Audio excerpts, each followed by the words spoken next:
আমি চাই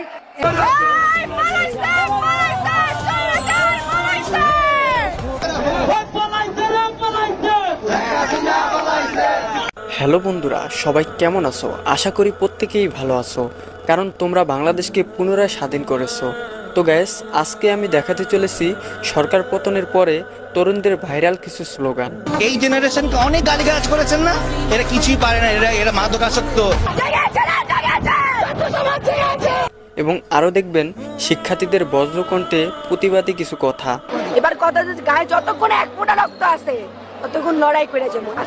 একটাই কথা, তুই যদি পদত্যাগ না করিস এবার তোর টাইম না হেসে পদত্যাগ করার মতো। তাই একটু স্কিপ না করে ভিডিওটিতে একটি লাইক দিয়ে শেষ পর্যন্ত দেখতে থাকুন। এই সময় কম, শুরু করো। তো গাইস, মূল ভিডিওতে যাওয়া যাক। গাইস, শুরুতেই দেখুন এই আপুটির বজ্রকণ্ঠে প্রধানমন্ত্রীকে নিয়ে কি বলল।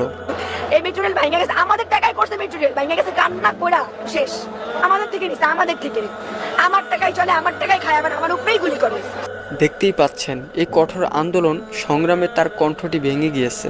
গায়ে যতক্ষণ এক ফোঁটা রক্ত আছে ততক্ষণ লড়াই করে যাবো। আজকে আমি, তুই হয়তো আজকে আমাকে মেরে ফেলবি, আমার ফ্রেন্ড আছে, আমার বোন আছে, ওদের মেরে ফেলবি। কত মারবি তুই? 4 কোটি রাজাকার। তো গাইস, এই আপুটি কি কঠিন হুঁশিয়ারি বার্তা দিয়েছে দেখুন। কথা, তুই যদি পদত্যাগ না করিস এবার তোর টাইম না হেসে পদত্যাগ করার মতো। তোর আসন থেকে তোর চুল ধরে টাইম না বাই করবো যদি কিভাবে তুই পদত্যাগ না করিস, তুই যতক্ষণ গায়ে রক্ত আছে। তো গাইস, এবার দেখুন এই ভাইটি কি বলল।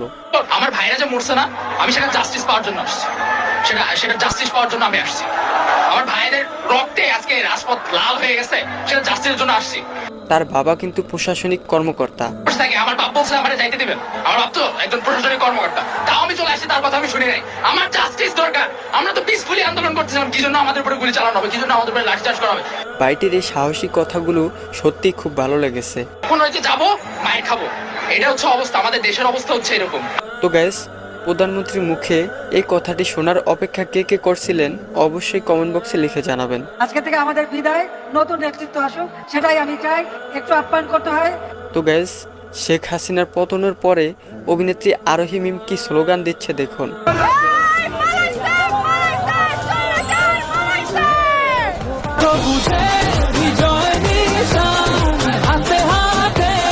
এবং নাট্য অভিনেতা সাকিব কি স্লোগান দিল দেখুন।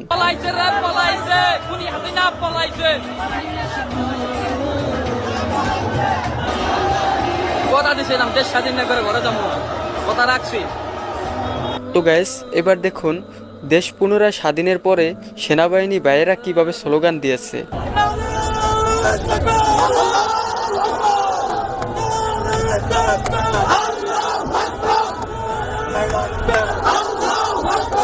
তো গাইস, এবার দেখুন এই বাইটির কণ্ঠে অস্থির স্লোগান।